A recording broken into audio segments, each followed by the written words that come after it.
Today, we'll talk about a series of brand new Star Wars books that are now being released, and we'll look at some other new books available to you. Welcome to the first Jedi Guybrarian Holocron show of 2021.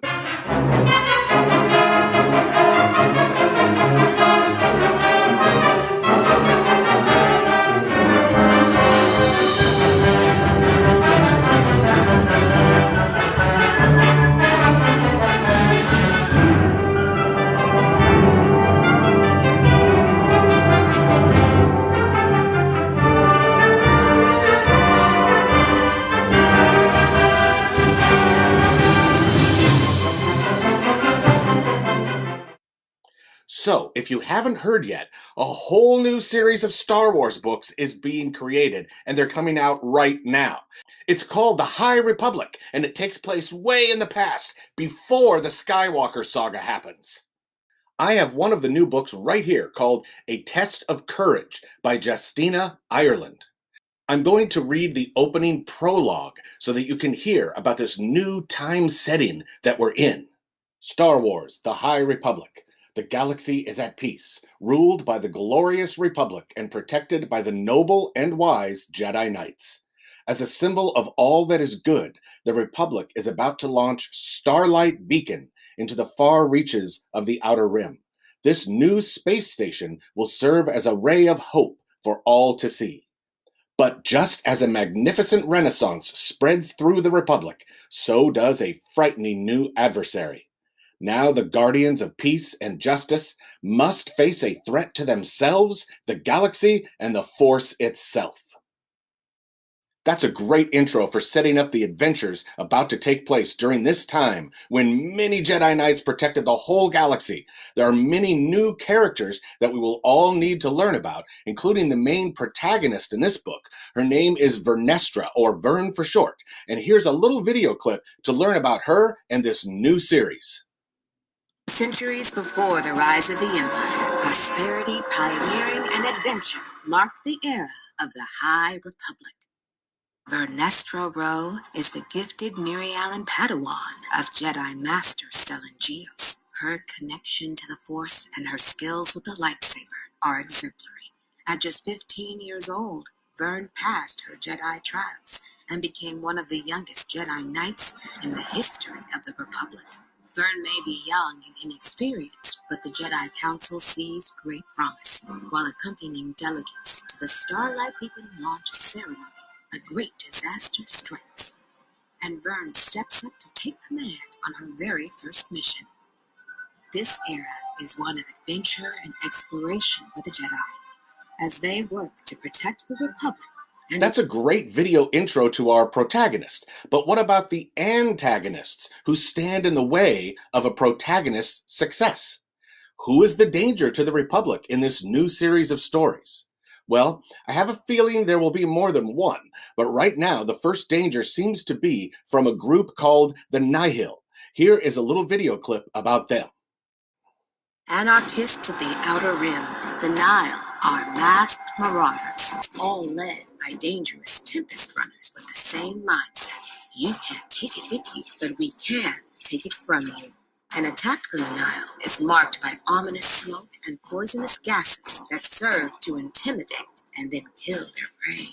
As the Republic encroaches on their territory, the Nihil use their sadistic tactics to stake their claim on the frontier. In addition to A Test of Courage, other High Republic books out right now include Light of the Jedi and Into the Dark. And many more are on the way, including comics and children's books too. In fact, I have a new children's book right here called The Great Jedi Rescue. I really like this kids' book because it introduces us to several of the new Jedi characters, including Buriaga, a young Wookiee training to become a Jedi. Okay, now I want to let you know about a few of the other new books recently made available in our library. One of our new digital books, or e-books that you can check out online, is called March Forward, Girl.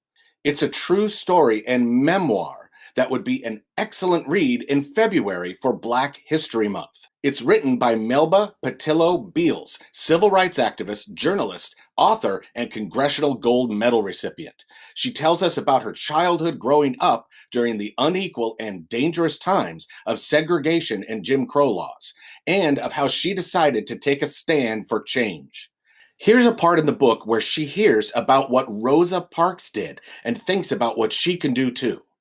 After Rosa Parks's refusal to give up her seat to a white man on an Alabama bus in late 1955, I realized once more the truth of Grandma's words. Sometimes you had to go where you weren't welcome. One woman's actions on a single bus eventually led to the Montgomery, Alabama bus boycott, a milestone in the civil rights movement. I felt such a surge of pride when I thought about how my people had banded together to force a change. It gave me hope that maybe things in Little Rock could change. Maybe one day God would give me the strength to help a group of people do something like that. Then one day the teacher handed me a letter that she said all the volunteers for Central High must take home to their parents. Oops, I was faced again with the fact that I had held my hand up and volunteered to go to Central High without my parents' permission. Clutching the letter in my hand, I felt an avalanche of emotions of every possible variety. I thought maybe now I better take volunteering pretty seriously. What if I really got to go? What would happen to me? I also have two brand new graphic novels to tell you about. The first one was just named a National Book Award finalist. It's called When Stars Are Scattered by Victoria Jameson and Omar Mohammed. It's the story of Omar and his younger brother Hassan, who cannot talk, growing up in a refugee camp in Kenya. Are you okay? I got dust in my eyes, that's all. Maybe this will help. I brought you a present. It's all arranged. You can start school tomorrow. In the 5th grade, if you want to, that is. Did I want to go to school? Hassan, do you think? But I can't get the words out, and I know he can't answer me anyway. I felt torn in half. Should I go to school, or should I stay with my family? I think I know what my parents would say if they could. They'd say my most important job is to take care of my brother. But what if Salon is right? What if school is the best way to take care of him? The truth is, I really want to go to school. I want to go so badly it hurts, but I'm scared. I didn't hear an answer from the stars, of course, just the faraway cries of hyenas. Neither Hassan nor I slept much that night. When our protagonist says he feels torn in half, he is using something called a figure of speech. That means he doesn't literally mean his body is ripped apart, but he metaphorically or symbolically means that it feels as though he is emotionally pulled apart. That's very good writing.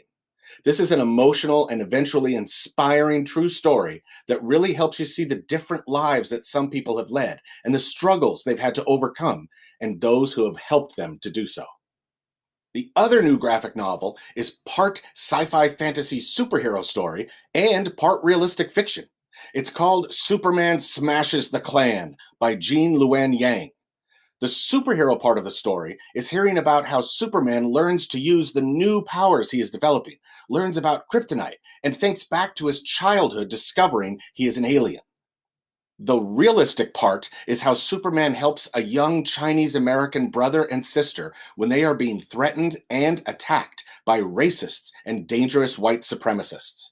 It's interesting in this book how Superman and the reader begin to see comparisons and connections between the real and superhero characters, how these kids are being treated and their feelings are similar to how young Clark Kent was treated and his feelings too. Well, that's all for this episode. Whether you choose to read an ebook or a print book, a true or fictional story, a graphic novel, or a chapter book, just remember to keep reading.